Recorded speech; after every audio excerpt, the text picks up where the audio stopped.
हाँ जी, आपको अभी क्या सुनाया गया है? आपको नहीं पता? ये ना ये भी एक चीज़ है कि जब आपसे कोई आंसर लिया जाए ना, क्वेश्चन में कुछ पूछे तो आंसर दिया करो। आपको नहीं पता न्यूज़ सुनाई गई है तो फिर बोला नहीं आपने।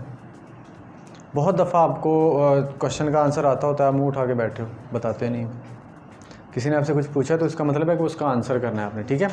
न्यूज़ सुनाने का मकसद क्या था आपको, कि आपको किसको पता है कि अमेरिका में इलेक्शन हो रहा है? आप में से किसको पता था? आप में से किसको पता था कि हमारे मुल्क में जिम्बाब्वे की टीम आई हुई है क्रिकेट खेलने के लिए? पता था? नहीं पता था ना। और कोरोना SOPs का क्या मतलब होता है, किसी को पता है? इसका क्या मतलब लिया जाता है? इसके बाद कौन सी न्यूज़ थी? हाँ, अमेरिका में इलेक्शन किन के दरमियान हो रहा है? कौन से दो कैंडिडेट हैं? एक तो ट्रम्प है, ट्रम्प दूसरा,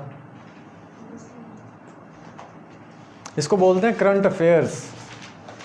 मतलब हमारे आजकल जो मामलात हो रहे हैं ना हमारे मुल्क में या हमारे आसपास मुल्कों में या दुनिया पूरी में जो मामलात हो रहे हैं उनको बोला जाता है करंट अफेयर्स।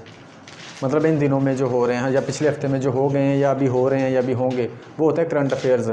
कोई भी आप टेस्ट देने जाएंगे ना, उसमें आपको करंट अफेयर्स का पोर्शन लाजमी होगा।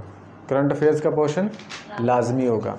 एक तो आपको टेस्ट के पॉइंट ऑफ व्यू से ये चीज़ें आपको पता होनी चाहिए। इसके लिए आपने करना क्या है, रोज़ न्यूज़ देखा करो, ठीक है।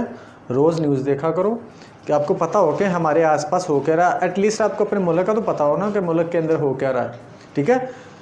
इसका जो सबसे बड़ा फ़ायदा पता क्या होगा आपको? सबसे बड़ा फ़ायदा ये होगा कि आपकी जो सोच है ना, आपका जो माइंडसेट है उस तरीके से तैयार होगा। आपकी जो तरबियत होगी ना उस तरीके से होगी। मैं तो हैरान हूँ, आपको अपने घर और स्कूल के अलावा कुछ आता ही नहीं है, कुछ पता ही नहीं है। ये जो अभी न्यूज़ पढ़ रही थी, ये भी तो एक लड़की थी ना, वो भी तो कहीं से पढ़ के गई है, वो ऐसे तो नहीं चली गई ना। तो मतलब बात करने का मतलब ये कि आप लोग भी थोड़ा सा दायरे से बाहर निकलो, सर्कल से बाहर निकलो। स्कूल और अकेडमी और घर के अलावा भी बहुत सारी चीज़ें हैं इस दुनिया में मौजूद हैं, ठीक है ना। तो ख़ुद में वो चीज़ें लेके आओ। आपको पता होना चाहिए आपके आसपास हो क्या रहा है और क्या होने जा रहा है, ठीक है। अब अमेरिका में इलेक्शन हो रहा है, आपको पता है अमेरिका में इलेक्शन जब होते हैं, कोई सदर बनता है तो उसका पूरी दुनिया पर असर होता है। उसका असर पूरी दुनिया पर होता है, आपको नहीं पता होगा क्यों होता है। अमेरिका सुपर पावर है, तो जब कोई सदर आता है ना, वो जो आके कानून बनाएगा ना, अपनी पॉलिसियाँ बनाएगा, वो पूरी दुनिया पर लागू होंगी।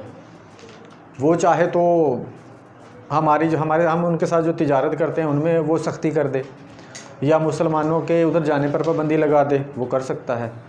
तो किसी भी मुल्क पर वो पाबंदी लगा सकता है क्योंकि सुपर पावर है, उसके पास इख्तियारात हैं। तो इसका मतलब है कि वहाँ पर कोई भी जब इलेक्शन होगा, नया सदर आएगा, तो सारी दुनिया का जो फोकस है ना वो बंदा होता है, क्योंकि उनको नहीं पता कि वो आके क्या चेंजेस पैदा कर देगा, क्या तब्दीलियाँ ले आएगा, ठीक है। तो आपको पता होना चाहिए कि आपके आसपास क्या हो रहा है, एटलीस्ट आपके मुल्क का तो आपको पता होना चाहिए ना। तो न्यूज़ देखा करो, रोज़ की एक दफ़ा देख लो। मतलब एक न्यूज़ चलती है ना जो हर घंटे में, तो वो 8 या 10 मिनट की होती है। तो एक दिन में एक दफ़ा लाजमी न्यूज़ सुना करो।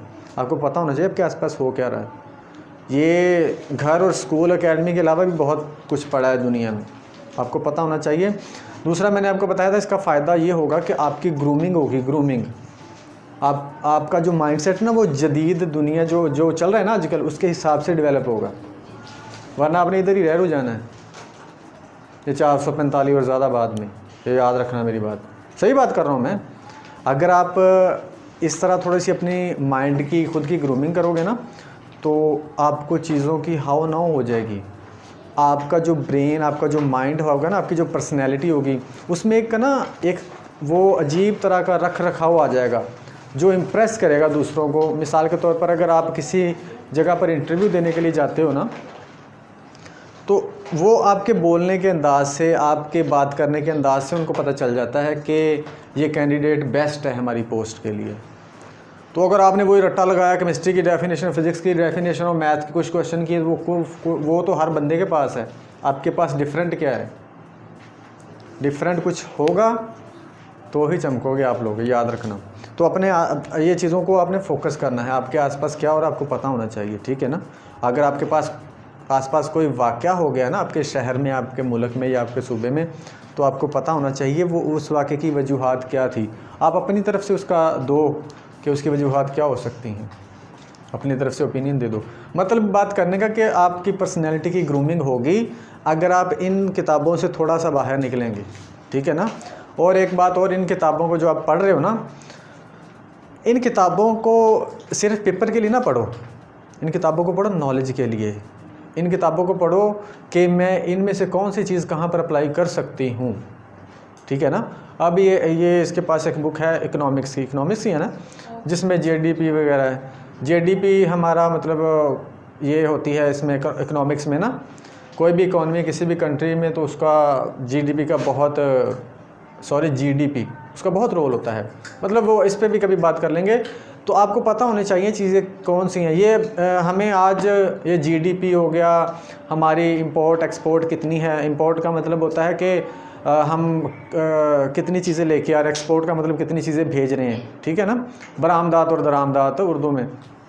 तो ये भी आपको पता होना चाहिए हमारे मुल्क में कितनी बरामदात होती हैं, कितनी दरामदात होती हैं।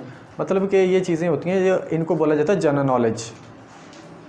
कोई भी टेस्ट देने जाएंगे, जनरल नॉलेज का एक मखसूस उसमें हिस्सा होता है। एनटीएस का टेस्ट देंगे ना आप भी होता है, लेकिन जनरल नॉलेज होता है, जीके, करंट अफेयर वगैरह। अब अफेयर्स हैं, मतलब वो मुझसे ये भी पूछ सकता है कि अमेरिका में इलेक्शन किस दिन हुआ है, अभी 3 तारीख को, कल होना है, ठीक है। मुझसे वो ये भी पूछ सकता है कि वो 2 कैंडिडेट कौन कौन से हैं, ट्रंप और जो बाइडन है, मुझे पता है, ठीक है ना। अब मुझसे वो ये भी पूछ सकता है कि कोरोना का हमारा जो कोरोना हुआ है उसका पहला केस पाकिस्तान में किस दिन और कहाँ पर सामने आया था, ये भी जनरल नॉलेज है आपको, मतलब करंट अफेयर भी कह सकते हैं उसको। उसके बाद वो पूछ सकता है कि हमारे नबी कब पैदा हुए, जनरल नॉलेज है हमारा, इस्लामियत के रिलेटेड, ठीक है। 4 खलीफा कौन कौन से थे, ये पूछ सकता है। तो रात किन पर नाजिल हुई थी, ये पूछ सकता है, जनरल नॉलेज, ठीक है। तो आपको इन चीज़ों का भी पता होना चाहिए इस स्टडी के साथ साथ। इसको इस तरह पढ़ो कि ये आपने याद रखना है, इनको कहीं इस्तेमाल करना है फ्यूचर में। ये हमने जो मैट्रिक में पढ़ी थी अभी हम याद कर रहे हैं दोबारा से, तो अभी देखा तो ये समझ आई है कि उसी वक्त अच्छे से कर लेते तो ये दोबारा से तो ना करना पड़ता। तो ये चीज़ें आपके साथ सारी ज़िंदगी चलनी है जो अभी पढ़ रहे हो या जो आप पढ़ के आए हो। ये नहीं कि आपने 9th का एग्ज़ाम दे दिया तो वो बस पीछे, नहीं, वो साथ चलना है आपके।